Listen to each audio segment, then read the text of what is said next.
Најмалку 7 косовски државјани позитивни на коронавирусот влегле и излегле од земјава во понеделникот. Ваква загрижувачка информација до редакцијата на Алфа стигна директно од епидемиолози кои со месеци работат на детектирање на пациентите позитивни на COVID-19. Според информациите, странците во земјава влегле со цел да се тестираат за вирусот во приватна болница во Скопје, а по добиените резултати си заминале дома. Ова пак го вклучува алармот, каде странците се движеле и со кого се имале контакт во часовите додека ги чекале резултатите од тестирањето. Сепак, резултатите од позитивните тестирања стигнале и до центрите за јавно здравје, но според нашите информации тие не влегле во домашната ковид статистика. Имајќи предвид дека за косовските државјани најинтересни во главниот град се шопинг моловите. Тоа не ја исклучува можноста овие лица кои добиле позитивен резултат на коронавирусот, во меѓувреме да биле на шопинг во трговските центри или пак на кафе и ручек со пријатели од Македонија.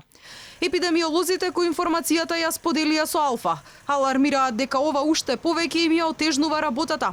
Оти овие лица ниту имаат адреса во државава, ниту пак некој може да го следи нивното движење.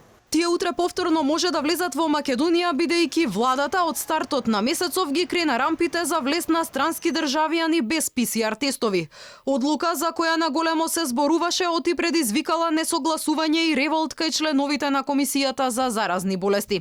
Во меѓувреме, од комисијата дури утрово стигна вест дека ќе препорачаат на владата од утре да се забрани влез на државјаните на Србија, Косово и Босна и Херцеговина кои нема да покажат негативен ПСР тест не постар од 72 часа. Инаку земјите во регионот веќе преземаат мерки за спречување на вториот бран од коронавирусот. Така Србија, покрај тоа што воведе вонредна состојба во 16 градови во земјата, донесе и одлука за нов полициски час за време на предстојниот викенд. Црна Гора пак се одлучи на карантин за српските државјани, а Грција ги спушти рампите за србите, но и забрани летови помеѓу Грција и Србија, откако во земјата половина од новодијагностицираните пациенти се покажа оти биле српски туристи.